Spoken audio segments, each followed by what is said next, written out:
네, 안녕하세요. 김경화입니다. 이번에 최신판 레미법 총칙부터 한번 시작해 보도록 하겠습니다. 그 1페이지에 신은칙부터 나오는데요.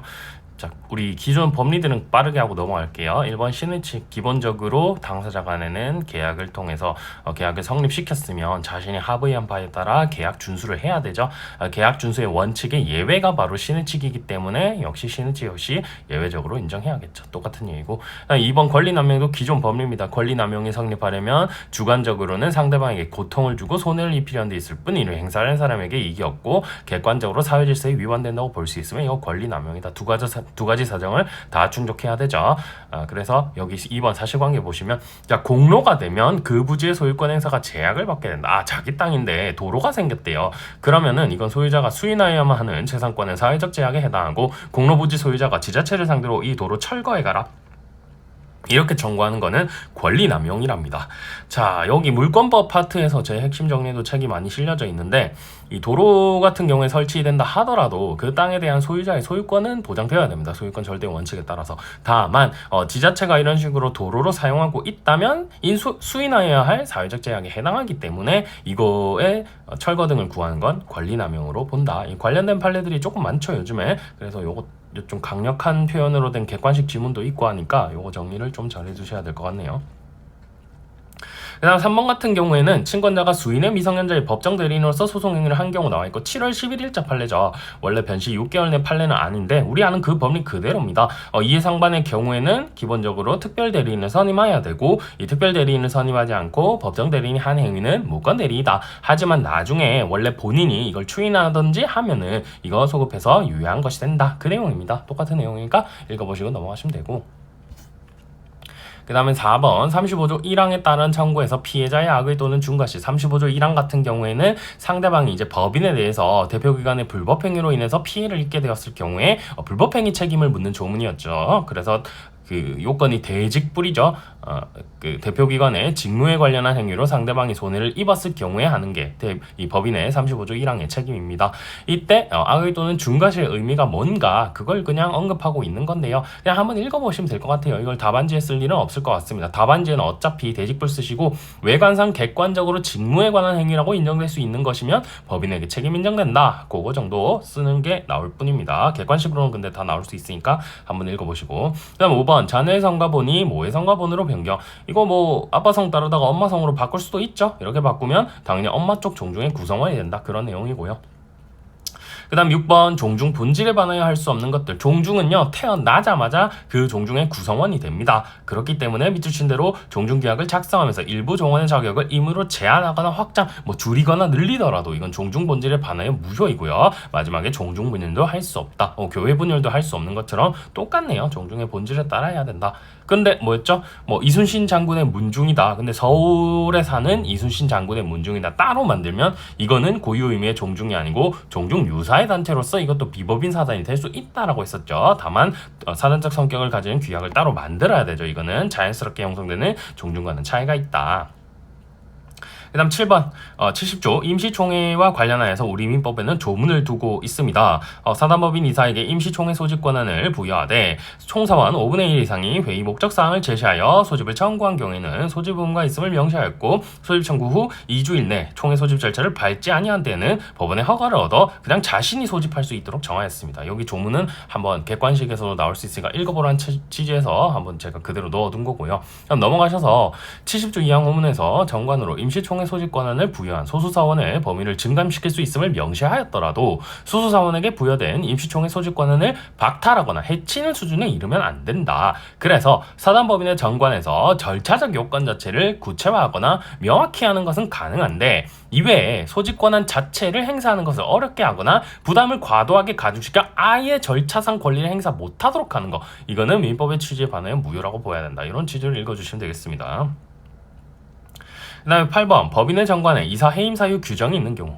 자, 위임은 기본적으로 내 마음대로 이 친구 너 나가 할 수 있죠. 변호사한테 맡겼다가 이 변호사가 마음에 안 들면 나가라 할 수 있습니다. 변호사 입장에서도 의뢰인이 도저히 말을 안 듣는다 이러면은 나 위임관계 해지하겠다 할 수 있습니다. 근데 정관에 해임 사유 규정이 있는 경우에는 이 해임 사유가 있을 때 기본적으로 해임을 할 수 있다, 이런 얘기고요. 이 판례는 무엇을 얘기하고 있냐면 정관에 정하고 있는 경우에도요 역시 이사를 해임하는 경우에 그 정관 규정에 따라서 해임을 해야 되고, 그 다음 마지막에 몇 줄 쳐진 거 볼게요. 해임 사유가 발생했다는 요건 외에 이로 인하여 법인과 이사 사이에 신뢰관계가 더 이상 유지되기 어려울 정도에 이르러야 한다는 요건이 추가로 충족되어야 해임할 수 있는 것은 아니다. 신뢰관계가 파괴되어야 이 사람을 믿을 수 없다. 꼭 그래야만 해임할 수 있는 건 아니죠. 법적 사유가 발생했으니까 당신을 해임하겠습니다. 이런 것도 가능하다라는 얘기입니다. 그 다음 9번 청산인 선임 시 청산인을 해임할 권한이라고 나와 있는데, 자, 학교 법인이 이미 해산해서 청산, 그 다음에 해산해서 청산인이 선임된 경우 해산 전 이사들로 구성된 이사회가 청산인을 해임할 권한이 없음. 자, 해산을 했고 지금 청산인이 선임됐다라는 말은 청산법인으로서 존속한다는 것 같은데, 이때 이 청산인을 해임할 권한이 해산 전 이사들에게 있느냐 이건데 없다라고 합니다. 뭐 이 정도 결론 정도 간단히 알고 넘어가시면 될 것 같아서 이렇게 넣어놨고, 그 다음 법인격 부일론과 시효 완성 주장. 일단 법인격 부일론 같은 경우에는 핵심 정리 시간에 워낙 많이 했으니까 여기서는 기본적으로 생략하겠습니다. 회사에게 돈을 빌려주었는데 알고 보니 회사의 대표이사가 마음대로 그거를 형해화 혹은 남용해가지고 자기 멋대로 쓰고 있었다. 그럼 배후에 있는 그 대표자에게도 책임을 물을 수 있다. 이게 법인격 부일론이었죠. 그 다음 2번 보겠습니다. 기존 회사가 채무를 면탈하기 위하여, 자, 기존 회사가 돈을 빌렸답니다. 그리고 기업의 형태 내용이 실질적으로 동일한 신설 회사를 설립한 경우, 이런 거 그 민사소송에서 제가 설명드린 것도 있었죠. 분명히 똑같은 데 위치에 있고 똑같은 사원들이 일하고 있는데 회사 이름 바꿔가지고 우리 다른 법인이다 주장하는 거, 이것도 법인격 남용이라고 했었습니다. 자, 기존 회사의 채권자가 두 회사 모두에 대하여 이행을 청구할 수 있답니다. 기존 회사한테는 당연히 채무자니까 청구할 수 있고, 새롭게 신설된 회사 같은 경우에는 대표권 남용, 법인격 부인의 법리에 따라 청구할 수 있다, 이런 소리겠죠. 자, 기존 회사에 대한 소멸시효가 완성되지 않은 상태에서 신설 회사가 기존 회사와 별도로 자신에 대하여 소멸시효가 완성되었다고 주장하는 거, 이것도 허용되지 않는다. 기존 회사에 대한 소멸시효도 완성되지 않았으니까 당연히 안 되는 것 같아 보이네요. 뭐 어떻게든 사실 상대방 측 변호인이 어떻게든 뭐 주장을 해가지고 뭐 막아보려 한 것 같은데, 그런 거 어림없어, 이런 거죠. 그 뻔한 법리가 나오는 이유는 그 변호사가 열심히 변호를 한 거죠. 상대방 변호사가. 대신 우리는 좀 판례 볼 때 귀찮긴 한데 그냥 기존 법리니까. 그 다음 11번 유사수신행위는 유사수신행위법 제3조는 그냥 단속 규정이고 가행 규정 아니다, 이 정도만 이해하면 될 것 같아서 그냥 객관식용이라고 하고 넘어갔습니다. 우리가 유사수신행위법까지 공부할 필요는 없죠. 그 다음 12번 정액 산학금제 하에서 이루어진 소정 근로시간 단축 합의, 택시 등과 관련된 내용 같죠. 자, 정액 산학금제 하에서 생산고에 따른 임금을 제외한 고정급이 최저임금에 미달하는 것을 회피할 의도로 사용자가 소정 근로시간을 기준으로 산정되는 시간당 고정급의 외형상 액수를 증가시키기 위해 택시 운전 근로자 노동조합과 사이에 실제 근무 형태나 운행 시간의 변경은 없이 소정 근로 시간만을 단축시키기로 한 합의의 효력, 요거는 무효다. 그러니까 겉으로만 우리 업무 운행 시간이 적으니까 당신한테 줄 돈이 적어요 라고 하는 건데, 실제로 일하는 시간은 똑같다라는 겁니다. 이렇게 한 거는요, 이러한 합의는 무효이다 라고 합니다. 뭐 당연하고요, 상식적 차원에서 판단 가능한 것 같고. 그 다음 13번 법인묘지의 설치관리 주체. 법인묘지의 설치관리 주체를 민법상 재단법인으로 한정하고 있다네요. 장사법. 그 다음에 묘지의 사전 매매 등을 금지하는 거, 이거는 강행 법규랍니다. 아무래도 죽은 자에 대한 뭐 명예라든지 이런 거를 좀 지켜주기 위한 것 같죠. 그 다음 남아있는 사람들의 사자에 대한 추모권 이런 것들을 이제 보호하기 위한 것으로 보여지죠. 그래서 이게 가행법규구나, 뭐 그 정도만 그냥 외워두시고 넘어가시면 될 것 같습니다. 객관식용입니다. 그 다음 103조 위반 등에 관한 판시사항이라고 되어 있고, 자, 회사의 권리 능력은 회사의 설립 근거가 된 법률과 회사의 정관상 목적에 의해 제한되지만 정관에 명시된 목적 자체에 국한되는 것은 아니고 직간접적으로 필요한 행위는 모두 포함되기 때문에, 이거 어디서 나온 판시였죠? 자, 우리 회사 같은 경우에도 권리 능력을 어디까지 갖느냐, 그 다음에 행위 능력을 어디까지 갖느냐, 이렇게 검토하는 게 순서라고 했었죠. 권리 능력 같은 경우에는 정관상 목적에 의해 제한되지만 그 목적뿐만 아니라 직간접적으로 필요한 거는 다 할 수 있다가 되기 때문에 사실상 이건 의미가 없다라고 했었습니다. 그리고 보통 행위 능력 제한, 그러니까 대표권 제한 여부에서 문제되는 것들이 많이 출제가 되었었죠. 그것과 관련한 내용이고요. 그 다음 2번 103조 위반 반사회질서 행위는 권리 의무의 내용이 선량한 부수 기타 사회질서에 위반되는 경우뿐만 아니라 내용 자체는 반사회적인 것이 아닐지라 할지라도 조건 또는 금전적 대가가 결부되어 반사회적 질서적 성질을 띠게 되는 경우에도 103조 위반이다. 또한 104조는 103조의 예시라고 했었죠. 그래서 급부 간에 현저한 불균형이 있을 때 성립하는 것이다. 뭐 기본적으로 우리 하는 법리에 관한 것들 그냥 설명하고 있습니다. 한번 그냥 쓱 읽어보시면 될 것 같아요. 그 다음에 이 103조 위반 내용이 넘어가서 보시면 그 판시사항 4번까지 제가 넣어놨거든요. 그 상호저축은행업 감독 규정과 관련해서 나온 판시 같은데 이것까지 우리가 해야 되냐 싶어가지고 그냥 이거는 이제 단속 규정으로 보고 있다. 이런 것만 그냥 제가 넣어놨습니다. 그 다음 이어서 104조 공박 관련인데요. 이것도 우리가 아는 기본적인 내용입니다. 객관적, 주관적으로 요건을 충족해야 된다. 현저한 불균형, 그 다음에 주관적으로 이 균형을 잃은 거래가 피해 당사자의 궁박, 경솔, 무경험을 이용하여 이루어진 것으로서 뭐였죠? 폭리 의사가 있어야 된다. 그런 내용이었죠. 자, 이때 객관적으로 현저한 불균형이 있는지는 해당 법률행위 급부와 반대급부가 무엇인지를 확정한 뒤 그 가치를 비교평가해야 되고요. 구체적 개별적 사안에서 일반인의 사회 통념에 따라 결정을 해야 된다. 여기서 급부와 반대급부는 해당 법률행위에서 정한 급부와 반대급부를 의미하므로 궁박 때문에 법률행위를 하였다고 주장하는 당사자가 법률행위의 결과 제3자와의 계약관계에서 입었을 불이익을 면하게 되었더라도 이러한 불이익의 면제를 곧바로 해당 법률행위에서 정한 상대방의 급부로 평가해서는 안 된다. 이거는 제3자의 계약관계니까 지금 이 불공정 법률행위가 문제되는 사안의 당사자는 모르죠. 그러니까 이걸로 바로 평가해서는 안 된다. 뭐 그런 얘기고요. 그 다음에 밑에 뭐 이를 상대방의 급부로 평가한다면 대부분의 경우에 부당한 결과가 초래될 수 있기 때문이다. 뭐 이런 식으로 판례가 블라블라 얘기하고 있습니다. 그냥 읽어보시면 이건 다 이해되실 것 같아요. 일단 궁박이라 하면 급박한 공공을 의미하는 것으로서 경제적 원인뿐만 아니라 정치적 또는 심리적 원인에도 기인할 수 있다. 객관식에 뭐 많이 나오는 포인트죠. 그래서 이런 것들도 그냥 한번 읽어보시면 될 것 같고요. 자, 3번 사실관계 한번 볼까요? 갑소유 주택에 관하여 갑과 을이 체결한 주택임대차 계약의 임대차 기간 중 갑이 위 주택 및 부지와 이에 인접한 토지를 함께 매수하여 다세대 주택을 신축하려는 병 주식회사와 위 주택 및 부지를 매도하는 매매 계약을 체결하면서 갑이 임차인들을 내보내야 되고 잔금 지급일까지 이를 완전히 해결하지 않으면 위 매매 계약의 위약금뿐만 아니라 다른 부동산 매매 계약의 위약금도 모두 책임진다라는 취지의 특약을 포함시켰는데 을이 임대차 계약을 합의 해제하고 임차 목적물을 인도해달라는 갑의 요구에 응하지 않아 갑이 거액의 위약금을 지급해야 할 위험에 처하게 되자, 자, 갑이 퇴거시키겠다고 했는데 못하겠다는 겁니다. 임차인들이. 그래서 위험에 처하게 되자 쌍방협의를 거쳐 갑이 매매계약의 잔금을 수령하면 을에게 임차보증금과 이사비용뿐만 아니라 임차보증금의 10배에 달하는 인도합의금을 지급하기로 한다는 내용의 합의를 하고 정한 합의에 따른 갑의 채무를 보증한 사안입니다. 보증금 10배에 달하는 합의금을 지급하기로 했답니다. 위 합의금에 따라 임차 목적물의 인도가 이루어짐으로써 지급을 면하게 된 위약금 상당액을 을의 급부에 포함시켜 급부와 반대급부 사이에 현저한 불균형이 존재하지 않는다고 본 원심의 판단은 잘못이다.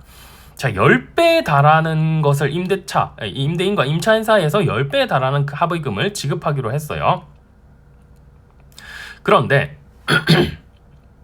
이 갑이 다세대 주택을 신축하려는 병 주식회사와 계약을 체결하면서요 위약금 물겠다 했었죠. 갑이랑 병이랑 위약금 지기로 한 사정을 갑과 을 사이에서 이거 고려해야 되냐? 이거는 고려하면 안 된다. 그래서 밑줄 쳐진 거. 이걸 고려해서 판단한 원심 판단은 잘못이지만 갑과 정이 곤궁한 상태에 이르게 된 원인과 배경 등 모든 사정을 종합하면 위 합의가 갑과 정의 궁박 상태에서 체결되었다고 단정할 수 없으므로 위 합의는 유효하다라고 보았답니다. 뭐 이 계약이 어떻게 체결되었는지 사정까지 여러분들이 아실 필요는 없겠죠. 그러한 구체적 사정은 어차피 문제에서 이거 좀 읽어보니까 불균형한 거 아닌 것 같은데? 라는 게 보통 주어질 겁니다. 아니면 뭐 안 주어졌으면 여러분들 뭐 포섭 파악에 따라 이건 다르게 볼 수 있는데 여기서 주어진 사정을 고려하면 궁박 상태에서 체결된 게 아니랍니다. 심리적, 경제적 공공이 없었답니다. 그래서 이거는 합의가 유효하다라고 본 거랍니다. 결론에 있어서 똑같기 때문에 원심의 결론은 정당하다. 이렇게 보면 팔립니다. 그 다음에 16번 핵심 정리해서 많이 설명했으니까 자, 허위 표시 철회 후 임의로 된 본등기에 기초한 매수인은 이제 108조 2항의 제3자가 아니다 라는 판례였었죠. 그래서 이거 제가 핵심 정리하면서도 그렇고 기본 강의하면서도 설명을 드렸던 것 같은데 겉으로 봤을 땐 똑같은데 이거 어떻게 구별할 수 있느냐. 근데 우리는 어차피 문제를 풀기 때문에 문제에서 사실관계가 주어질 거니까 사실 통정허위 표시에 의한 것이라서 무효라는 이유로 판결 취소하라. 이것까지 확정이 다 됐는데 마음대로 등기했다. 그 이후에 가져간 사람은 108조 2항의 제3자가 아니다. 이렇게 정리만 하시라 라고 하였습니다. 문제 풀 때는 어차피 다 주어진다. 그 다음 17번은요 8월달 판례니까요 그냥 넘어갈게요. 착오를 이유로 후원 계약을 취소할 수 있느냐인데, 이것도 뭐 우리가 기본적으로 아는 109조 법리 그냥 쓰면 되고요. 중요 부분에 관한 불일치가 있는지 가지고 착오를 취소할 수 있는지 없는지 판단한 그런 사례입니다. 8월달 판례니까 그냥 넘어가고요. 2학년 분들이 혹시 들으신다면 요것도 한 번쯤 그냥 읽어보시면 되고요. 뭐 색다른 법리는 없습니다. 그 다음 18번, 이것도 색다른 법리 없어요. 자, 변호사가 대리인인지 사자인지 다투어지는 사건. 대리인이라면 기본적으로 위임해가지고 변호사가 알아서 하는 거고, 사자는 뭐죠? 의사표시 완성된 거를 그냥 전달하는 사람에 불과하죠. 그래서 이 두 개의 차이를 그냥 이해하시면 되고, 변호사가 지금 대리인인지 사자인인지는 자 2번 판시에서요 그 두 번째 볼드, 대리와 사자를 구별하는 결정적 기준이나 증표가 뭐 될 수는 없고, 자 그 구별은 의사표시 해석과 관련된 문제니까 이것도 뭐죠? 계약을 열심히 살펴봐야 된다, 이런 거니까 법리 위주는 아닙니다. 그래서 넘어가시고요. 그 다음 19번도 7월달 판례라서요 사실 우리 그 올해 변호사 시험, 이번 변호사 시험에 나올 판례는 아닙니다. 다만 뭐 특별히 어려운 건 아니라서. 자, 지방의회 의결을 거치지 않은 지자체 중요재산 처분행위 같은 경우에는 효력이 없다. 지방의회 의결을 거쳐야만 한다. 뭐 그런 식의 내용이고, 중요재산의 취득 처분이니까 이거 가용규정인 지자체법 따라야 된다, 이런 내용이고요. 보니까 민법 내용 아닌 것 같기도 한데 137조 때문에 민법 내용에 들어가 있는 것 같습니다. 그 다음 20번, 조건의 성취를 방해한 때. 자, 일방 당사자의 신의 측에 반하는 방해 행위 등이 있었다는 사정만으로 곧바로 150조 1항에 의해 상대방이 발생한 것으로 희망했던 결과까지 바로 발생한 것으로 볼 수는 없으므로, 조건의 성취를 방해한 때란 사회통념상 일반 당사자의 방해가 없었더라면 조건이 성취되었을 것으로 볼 수 있음에도, 방해 행위로 인하여 조건이 성취되지 못한 정도에 이르러야 하고, 방해가 없었더라도 조건의 성취 가능성이 현저히 낮은 경우까지 포함하는 것은 아니다. 내가 사법시험만 있었다면 붙어가지고 내가 떵떵거릴 수 있었는데, 이거 근데 지금 없죠. 지금 없고, 있었다 하더라도 그게 반드시 달성되리라, 이런 얘기는 없죠. 이런 가능성은 없죠. 그래서 밑에서 보시면 각 회사가 개발하려는 전자제품 판매로 인한 매출 발생 가능성 자체가 현저히 낮았다. 뭐 각 회사가 전자제품 팔아가지고 우리 뭐 대기업 될 수 있어요, 뭐 이렇게 얘기를 한 모양인데, 실제로 발생 가능성 자체가 현저히 낮았다. 그러면 조건 성취 방해한 때에 해당하지 않는다, 이렇게 본 겁니다. 그 다음에 21번, 기한의 이익 관련 판례. 이것도 뭐 기존에 있던 법리에서 색다른 건 없습니다. 한번 그 볼드 쳐진 내용 볼까요? 채권자와 채무자 모두가 기한의 이익을 갖는, 원래 기한의 이익은 채무자가 갖죠. 돈을 빌려간 다음에 어느 정도 기간 동안 그걸 보유하고 그걸 갚아야 되는 거니까 채무자가 기한의 이익을 갖습니다. 근데 이자가 붙으면 매달 얼마씩 이자 갚아야 된다. 그럼 채권자도 기한의 이익 갖죠. 자, 이자부 금전 소비 대차 계약에서 채무자가 변제기로 인한 기한의 이익을 포기하고 변제기 전에 변제하는 경우 변제기까지의 약정이자 등 채권자의 손해를 배상해야 하고, 이러한 약정이자 등 손해액을 함께 제공하지 않으면 채무의 내용에 따른 변제 제공이라 볼 수 없으므로 채권자는 수령을 거절할 수 있다. 이자까지 붙어 있으면 그것까지 다 갚아야 되죠. 전액 다 갚아야 되고, 전액 다 갚는 게 아니면 채권자는 수령을 거절할 수 있다. 뭐 그런 내용입니다. 그러니까 이익을 포기하고 변제기 전에 변제하는 경우에는요 모두 다 제공을 해야 된다, 그런 얘기고요. 모두 제공하지 않으면 거절할 수 있다. 그 다음 22번, 여명기간을 지나, 원래 몇 년까지 살 것 같은데? 라고 하면서 손해배상액을 정했는데, 여명기간을 지나 생존한 경우입니다.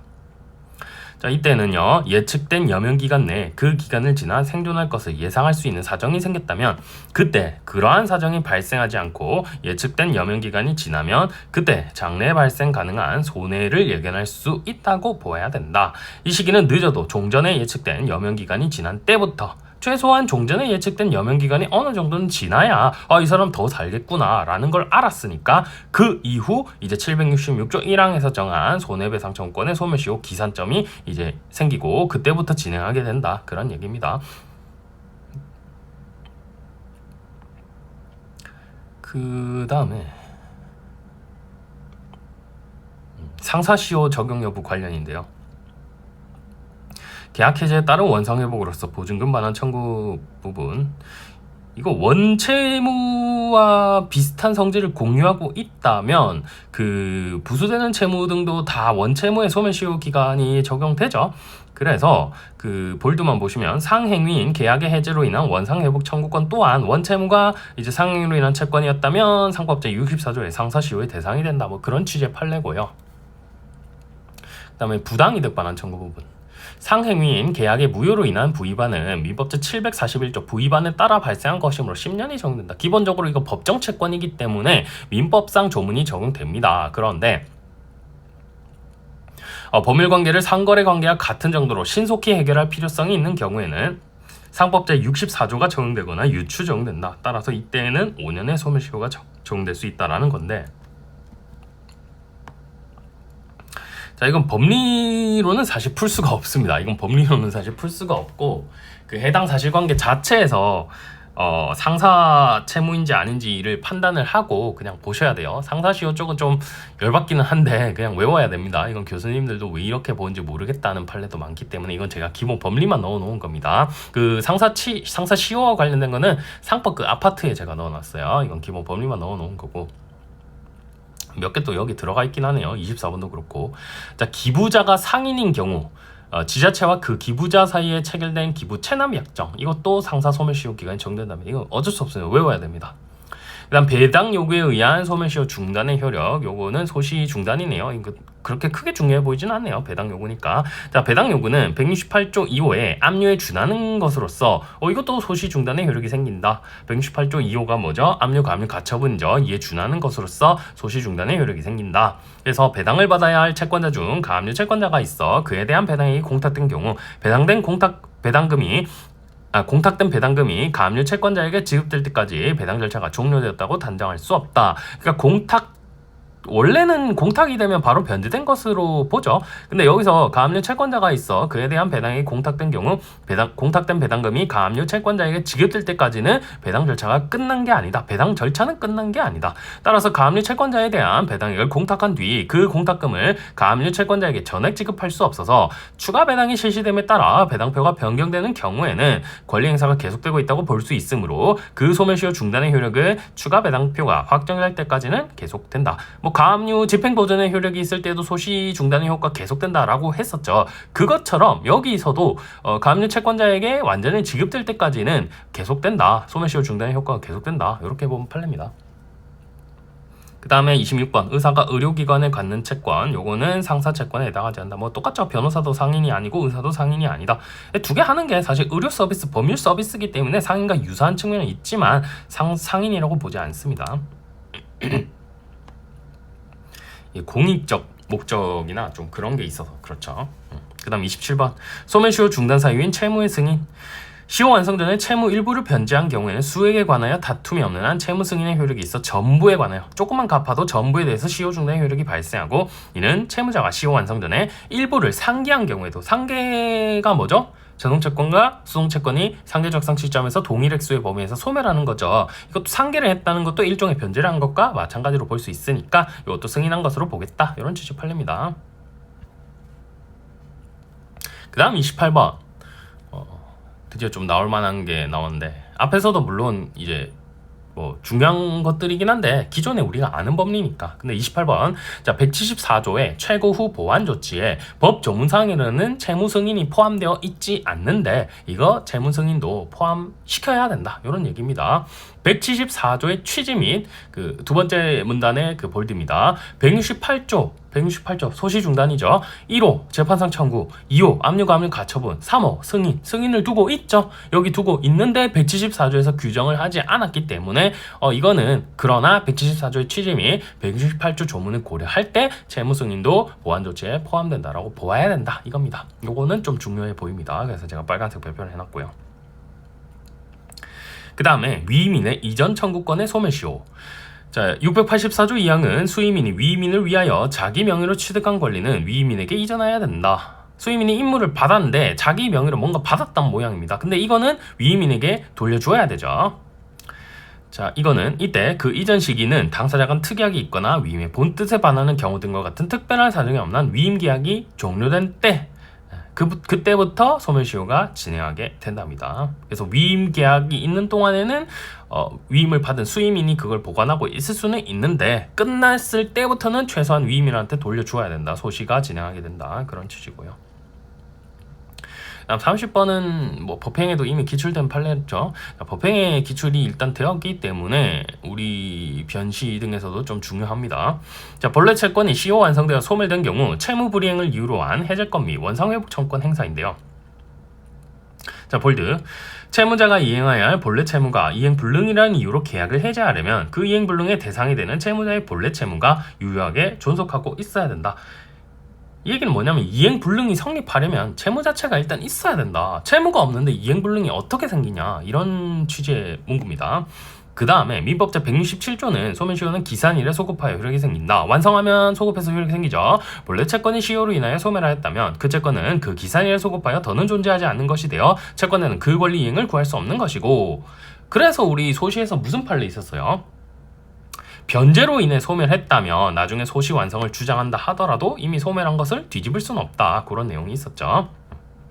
그 다음 계속해서 보자면 이와 같이 본래 채권이 유효하게 존속하지 않는 이상 본래 채무 불이행을 이유로 계약을 해제할 수는 없다.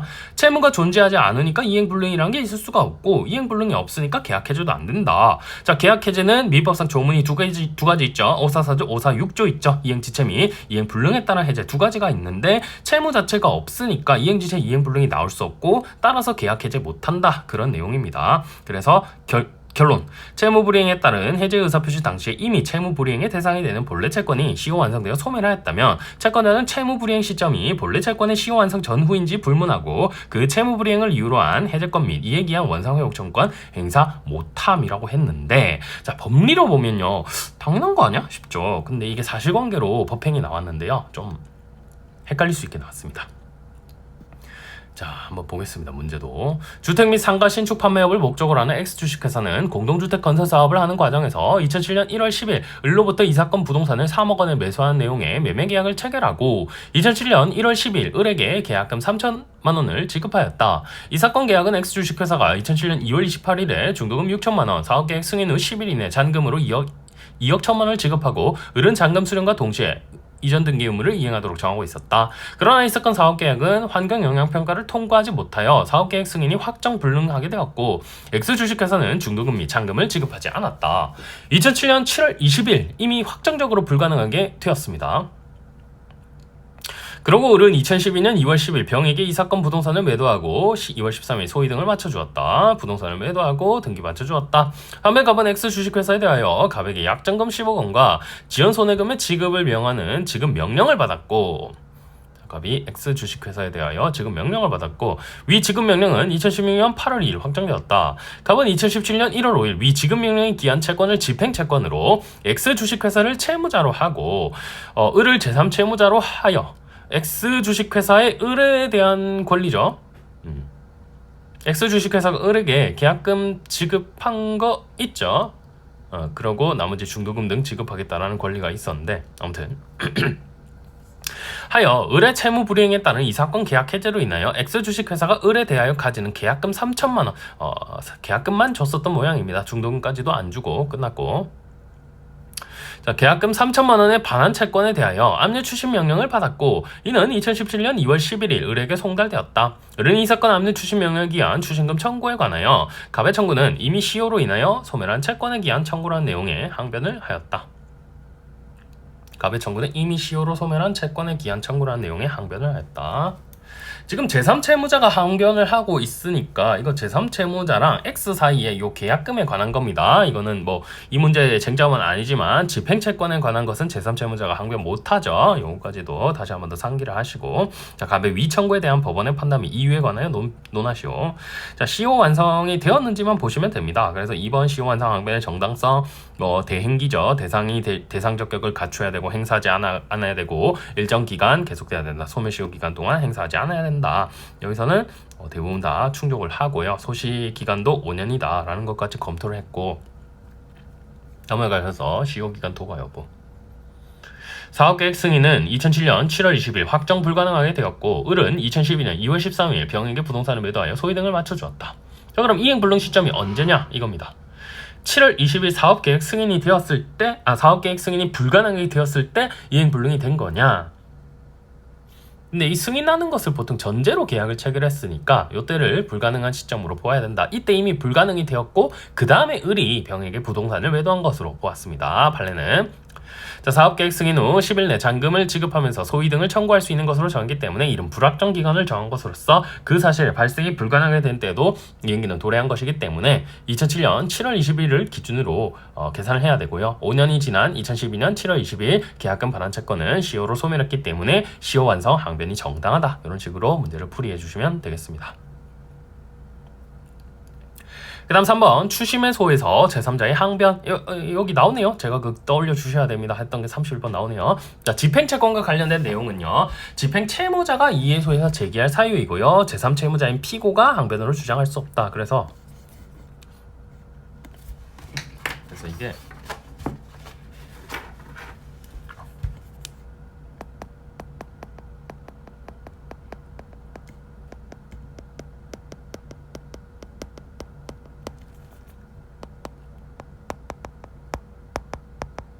많이 등장하죠. 대위 소송일 때는 이렇게 가져가고 그 다음에 뭐 채권자 취소권일 때는 뭐 이 둘이 한 거 취소하고 이렇게 하는데 지금 이건 압류 및 추심 명령이니까 채권자가 채무자한테 돈 받을 게 있는데 이놈이 안 갚는다. 그래서 원래 판결문 얻어가지고 집행권한 거 가지고 이 채무자의 재산이 뭐가 있는지 명시 신청을 해가지고 찾아봐가지고요. 제3채무자에 대한 채권이 있네. 요거에 대해서 이제 압류 추심 명령을 받는 거고 압류 추심 명령을 받은 다음에 이제 채권자가 제3채무자를 상대로 이렇게 추심금 청구해소를 제기하면요. 제3채무자는 채무자와의 사이에 기한 항변을 가지고 항변할 수는 있으나 채무자가 채권자에 대한 가지는 항변 사유를 가지고 대항할 수는 없죠. 그 내용 정리하시면 되겠습니다. 그 다음 32번 이것도 핵심 정리 때 다 언급한 건데 임침을 맡긴 물건의 소멸시효는 임치계약이 성립하여 임치물이 수취인에게 인도된 때부터 바로 소시 진행된다. 그때부터 권리 행사할 수 있기 때문. 자, 우리가 호텔에서요 자동차를 주차를 해줘요. 거기 그 주차 관리인이요 다 주차를 해줘요. 그러면요 우리 나가고 싶으면 다시 가서 언제든지 달라고 할 수 있죠. 언제든지 달라고 할 수 있기 때문에 그냥 인도된 때부터 진행한다. 이렇게 이해하시면 되겠습니다. 그 다음 33번도 우리 아는 기본 법리죠. 채무자에 대한 일반 채권자의 소시 완성 주장. 채권자가 다른 채권자에 대해 배당 이의를 한 경우 다른 채권자가 집행력 있는 집행권은 정권을 가지고 있는지 여부에 관하여 상관없이 배당 이의의 소를 제기해야 된다. 이런 채권자가 배당 이의를 하면서 배당 이의 사유를 가지고 채무자를 대위하여 집행권원의 정권을 가진 다른 채권자의 채권이 소시 완성되었다는 사유로 주장을 한 경우에도 마찬가지다. 자, 일반 채권자는 이 친구는요 그냥 돈 받을 권리만 있는 자기 때문에 기본적으로 자기 혼자서는 뭔가 주장할 수 없는데 채무자를 대위해서는 주장할 수 있다. 소시 완성은 누가 주장할 수 있죠? 소멸시 완성으로 이익을 얻는 자, 그 자가 할 수 있기 때문에 기본적으로 일반 채권자는 못하지만 대위해서는 주장할 수 있다. 그런 얘기고요. 그 다음에 34번 가압류 결정 시 예금 계좌가 개설되지 않은 사건. 아까 가압류가요 보통 이렇게 돼 있고 이렇게 압류 추심 명령을 받는다라고 했는데 가압류는 뭐죠? 원래는 A가 B한테 이겨가지고 판결문을 갖고요. 이 판결문을 갖고 이제 B가 가진 C에 대한 권리를 이렇게 압류를 해야 되는데 가압류는 이 판결문을 얻기 전에 미리 해두는 거죠. 미리 해두고 A가 B에 대해서 승소해가지고 본안소송에서 승소하게 되면 이제 가압류가 압류가 되는 것이죠. 자, 일단 여기 사실관계 봅시다. 가압류 명령의 송달 이후에 채무자의 계좌에 입금될 예금 채권 B가 어디 회사에 다니고 있었나봐요. 예금 채권도 그 발생에 기초가 되는 법률관계가 존재하여 현재 그 권리의 특정이 가능하고 가까운 장래 예금 채권이 발생할 것이 상당한 정도로 기대된다고 볼 만한 예금 계좌가 개설되어 있는 경우 이 장래 채권이니까 기특장이네요. 자, 기초, 특정, 그 다음에 장래 채권 발생할 것 상당한 정도 기특장이네요. 이때는 가압류의 대상이 될 수 있다. 그러나 장래 예금 채권에 대한 가압류 결정 정본이 송달되었을 때 채무자의 제3채무자에 대한 예금 계좌가 개설되어 있지 않는 등 피압류 채권 발생의 기초가 되는 기특장인데 기초가 되는 법률관계가 없는 경우에는 가압류로서 집행보전에 효력이 없다. 기초가 되는 것도 아예 없다. 이때는 당연히 뭐 효력 없겠죠. 자, 근데 채권자가 채무자의 제3채무자에 대한 채권을 가압류할 당시 그 피압류 채권이 부존재하는 경우에도 예금 채권이 발생할 것이 예정되지 않은 경우에도 집행 채권에 대한 권리 행사로 볼 수 있어. 이건 뭐죠? 자, 예금 채권은 여기 지금 기본관계 예금이 생길 건덕지도 없다 이런 얘기고요. 지금 집행채권은 이거죠. 요게 집행채권이죠. 집행채권. 자, 가압류 집행으로서 그 집행채권의 소멸시효는 중단된다. 자, 지금 가압류는 못했는데요. 그래도 A의 B에 대한 권리 행사는 있죠. B한테서 돈 받기 위해서 가압류 절차에 착수했는데 B가 가진 게 없으니까 지금 무산이 된 거지. 권리 행사는 있죠. 그렇기 때문에 집행채권 요 체크해둔 집행채권의 소멸시효는 중단된다라는 겁니다. 요거 잘 이해해 두셔야겠네요. 중요해 보입니다. 제가 벼벼서 쳐놨고, 다만 가압류 결정 정본이 제3채무자에게 송달될 당시 피압류 채권 발생의 기초가 되는 법률관계가 없어 가압류의 대상이 되는 피압류 채권이 존재하지 않는 이와 같은 경우에는 가압류의 집행보전 효력이 없으므로 특별한 사정이 없는 한 가압류 결정의 송달로서 개시된 집행 절차는 그때 바로 끝나고, 자, 일단 권리행사 있을 때는요 요거 시효 중단되는데, 가압류 들어가 보니까 실제로 아무것도 없는데요. 빨간 딱지 붙이려고 가보니까 실제로 아무것도 없는데요. 계좌 압류하려고 보니까 아무것도 없는데요. 기초적 법률관계도 없는데요. 이러면은 집행 절차는 곧바로 종료되는데, 이 집행채권의 소멸시효는 어쨌든 그 집행할 동안에는 권리행사가 있었던 것으로 보아서 소멸시효가 중단되는데, 이 가압류 집행보전 절차가 끝나면 그때부터 다시 이 집행채권의 소멸시효가 진행하게 된다. 이렇게 보고 있습니다. 이게 좀 중요해 보입니다. 빨간색 발표해놨죠. 자, 그 다음에 35번 매매계약의 무효를 원인으로 한 매매대금 부당이득 반환 청구권의 시효인데요. 자, 이것도 볼드만 보시면 될 것 같아요. 매매계약의 무효를 원인으로 한 매매대금 상당의 부당이득 반환 청구권은 특별한 사정이 없는 한 매매대금을 지급한 때 성립하고 그 성립과 동시에 권리를 행사할 수 있으므로 그때부터 소멸시효가 진행한다. 자, 무효를 원인으로 한 부당이득 반환 청구권. 무효는 처음부터 효력이 없다는 거죠. 그래서 매매대금을 처음부터 준 때로부터 소시가 진행된다라고 보았습니다. 그렇게 보았고,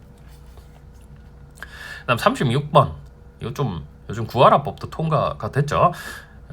이것도 세월호 침몰로 사망한 죽은, 이게 아들이었나 딸이었나 모르겠는데 죽은 사람의 엄마가 뒤늦게 망인의 사망을 알게 되어 이제 국가배상을 청구한 겁니다. 자, 갑이 모친인 을이 협의 이혼 후 협의에서 이혼했고요. 아버지가 친권을 행사하였고, 그 다음 갑이 세월호 사고로 죽었어요. 그 후 갑의 사망 사실을 뒤늦게 알게 된 친모가 국가를 상대로 손해배상을 구한 겁니다.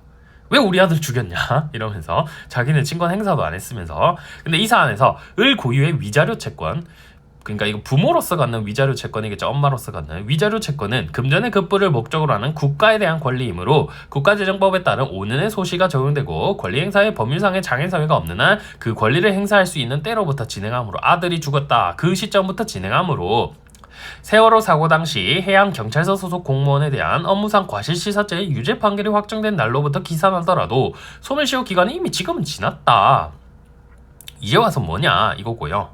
한편 그래서 을 고유의 위자료 채권은 소멸시효가 완성되었다고 볼 여지가 크고, 한편 갑의, 이거 죽은 사람입니다, 일시수입 및 위자료 채권은 상속재산에 속한 권리로서 상속인이 확정된 때로부터 6개월간 소멸시효가 정지되는데, 을에 대하여 상속의 효과가 확정된 때는 을이 갑의 사망 사실을 알게 된 날 이후이고, 그로부터 6개월의 소멸시효 정지 기간이 지나기 전에, 그러니까 사망 사실을 뒤늦게 알았다는 겁니다. 세월호야 사실 뉴스로 봤겠죠. 근데 우리 아들이, 우리 딸이 이때 죽었구나 라는 거를 이제 알았다. 자, 을에 대하여 상속의 효과가 확정될 때는 을이 갑의 사망 사실을 알게 된 날 이후이고, 이 사안에서 보니까 이 엄마가 알게 된 게 좀 늦었던 모양입니다. 그로부터 6개월의 소시가 지나기 전에 을이 소를 제기하였으므로 갑의 일시수입 및 위자료 채권에 관한 을의 상속분은 소멸시효가 완성되지 않아 받아갈 수 있다라고 한 사안입니다. 뭐 분통이 터지긴 하는데, 엄마가 버렸으면서 분통이 터지기는 하는데, 어쨌든 뭐 법리적으로는 이렇다랍니다.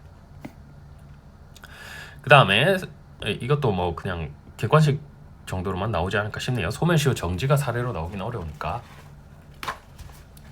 나오면 진짜 말도 안 되는 거라서, 너무 지엽적인 걸 낼 거라서.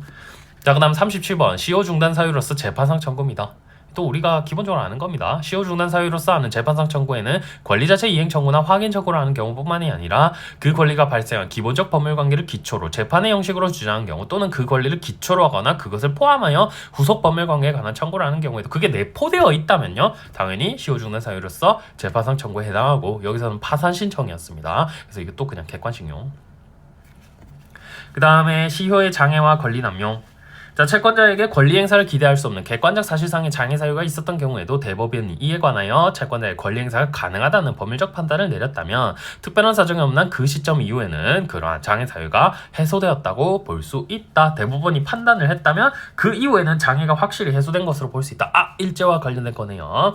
일제강점기의 강제동원되어 군수사업체인 미쓰비시 회사에서 강제노동에 종사한 갑 등이 위 회사가 해산된 후 새로 설립된 미쓰비시 중공업 회사를 상대로 위자료 지급을 구한 사안입니다. 강제동원 피해자의 일본 기업에 대한 위자료 청구권은 대한민국과 일본 간의 문제 해결과 경제협력에 관한 협정의 적용 대상에 포함되지 않는다는 법적 견해를 최종적으로 밝힌 시점부터 이 위자료 청구권을 행사할 수 있으니까 이때부터 소시가 진행한다. 이렇게 보았습니다. 그래서 우리가 심정적으로 당연히 이 일제 때 강제징용 당하신 분들이 위자료 청구할 수 있어야 되잖아요. 그래서 이 법리를 어떻게 구성할까 이건데, 이 대법원에서는 우리가 판결 내기 전까지는 이거는 행사할 수 없는 장애 사유가 있었다. 이렇게 본 겁니다. 그 다음 39번. 공탁금 수령에 대한 권리의 소멸시효 완성 여부. 경매 절차에서 채무자에게 판결 요지 봅니다. 경매 절차에서 채무자에게 교부할 잉여금을 공탁할 경우, 자, 공탁금 수령 및 회수에 대한 권리의 소멸시효 기산점, 공탁을 한 시점부터 권리행사에서 받아갈 수 있죠. 그러니까 공탁일이 기산점이 되고, 부동산 경매 절차에서 채무자에 대한 송달이 공시송달의 방법으로 이루어져 법원 홈페이지에 올렸던 소리죠. 채무자가 경매 진행 사실 및 잉여금의 존재를 사실상 알지 못한 경우에도 공탁금 수령에 관한 권리의 소멸시효 기간이 그래도 진행한다. 사실상 알지 못해도 이거는 진행한다. 원래 그 소멸시효를 행사할 수 있는 기산점이 그 권리를 행사할 수 있는 시점이라는 의미가 법률상 행사할 수 있는지 여부입니다. 당사자가 사실상 뭐 알지 못하였거나 그런 거는 고려 안 합니다. 근데 예외적으로요, 보험사고가 뭐 저 친구 때문임이 확실하다라는 걸 조사해 볼 필요가 있다. 그러면 사실관계를 안 때로부터 소시 진행한다라고 했었거든요. 근데 이 경매 절차의 공탁금 같은 경우에는요, 사실상 이런 걸 안 따지고 다시 원칙으로 되돌아가서 권리를 법률상 행사할 수 있다면 그때부터 소멸시효 진행한다. 이렇게 본 겁니다. 그래서 기본적으로는 사실적으로 알지 못한 것은 고려하지 않는데, 뭐 교통사고가 발생한 것이 확실한지 알아보기 위한 시간이 소요될 때 우리 판례가 인정한 것들이 있다. 다만 이 39번 판례 같은 경우에는 다시 원칙으로 되돌아가서 사실상 알지 못한 것은 소시 진행에 문제가 되지 않는다. 그렇게 그냥 판시한 거죠. 또 핵심 정리는 잘 정리되어 있습니다. 원칙과 예외가. 그 다음 40번.